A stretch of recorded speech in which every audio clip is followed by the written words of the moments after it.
Sometimes it's pretty fucking easy to feel like we are painters, especially with the beast painters who reign social media. But psychologically speaking, we tend to perceive ourselves less than we actually are. Thank you, nature. So today I'm gonna go over some signs that will let you know from an outside perspective of someone who's been doing this for the past 20 years that you don't actually suck at miniature painting. How many of these will you have? Keep watching and find out. Number 1.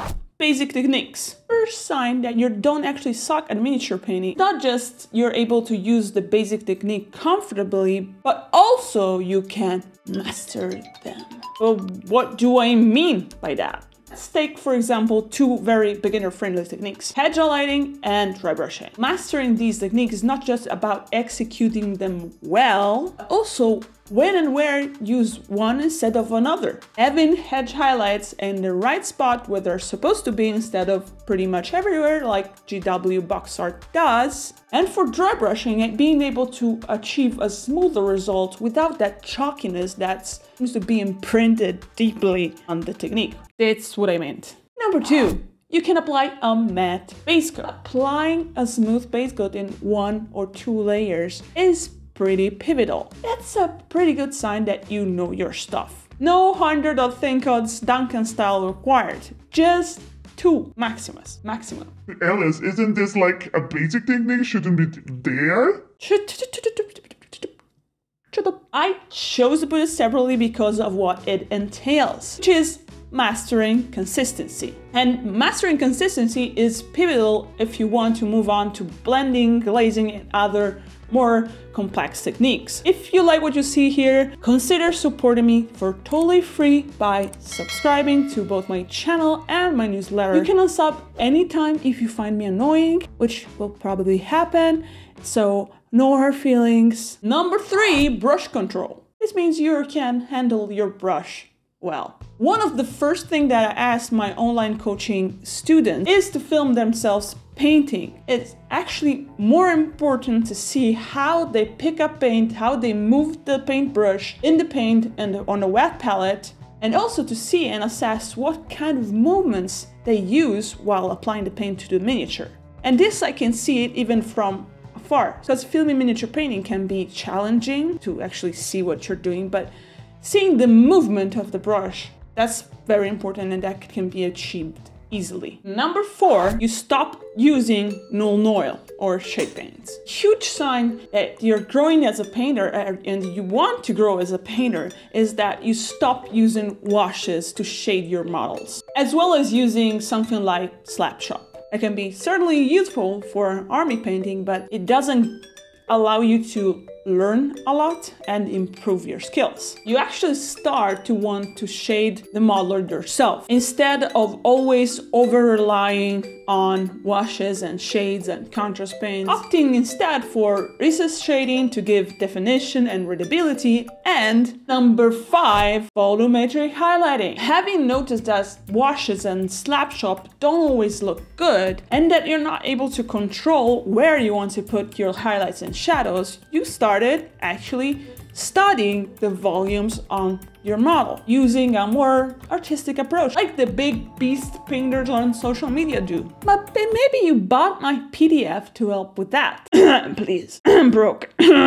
Number 6 is you paint different figures. You're no longer bound to painting just your army. You're starting to feel that you want to experiment something else, something more exciting, just different type of models. Painting a wide variety of things allows you to practice different techniques, different colors, different application, and practice more intentionally, if you will. And the next step is gonna be to actually paint a different scale of models, where the canvas at your disposal is much bigger and will allow you to experiment more artistically with your painting and grow. Number 7, you can create your color scheme. You understand the basic about color theory And this allows you to find your own color schemes without your miniature looking off or weird. You're able to find a good balance with saturation, warm and cold tones, and blah, blah, blah, blah, blah, all that stuff. This doesn't mean you have to nail your color scheme or your color matching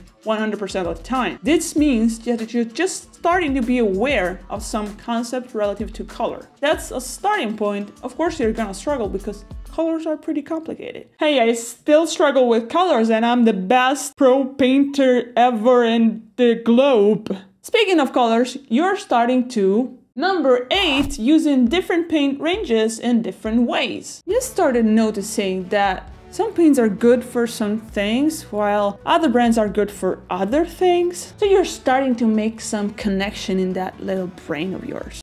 Mine is little, yours probably bigger than mine. For example, single pigments paints are very vibrant and saturated, but they don't cover as well, because what gives that covering power is a lot of white, as far as I understand. But I am kind of dumb, so don't take that with a grain of salt. The sure thing is they are not good for base coating, so you'll have to use them in other ways. Like, for example, you can mix a little bit of that to another color to give more saturation, or you can directly glaze on your model in order to give it a pop. Number 9, readability over complexity. Understand, in order to have a pleasant model to look at, all the different parts of it need to be carefully separated and readable, using the amazing brush skills you just picked up, right? You're not super rushed into trying very complex things, and you always try to have a well-defined models before moving on to Number 10, you are open to try out new techniques. You start experimenting with your painting, trying new techniques, facing new challenges, while always being careful of having your basics down first before you experiment. Number 11, contrast over smoothness. When you start experimenting with blending, you might start to realize that having more light to dark contrast is more important than having smoother blends. Still, warning, this doesn't mean that you have to be sloppy like me. Your brushstroke have to be intentional and carefully planned, sort of.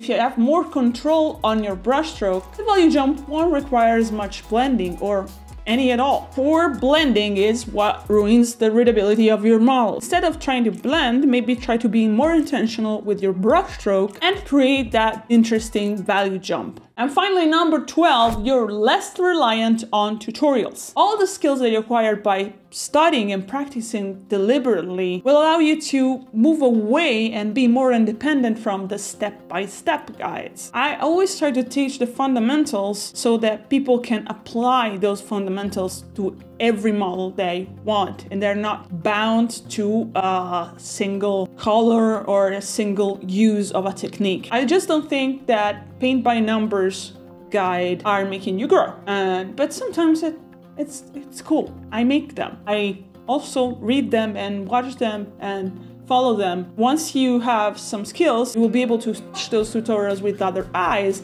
and apply them to other things. Does that make sense? And that's real growth to me. So how many of these signs you ended up having? Write it down below in the comments. Don't yell at me, because I'll cry. If you need to brush up some skills, I'll leave an important video here, and you can find other 2 or 3 videos in the description. Check them out and see you there. Or you'll see past me there.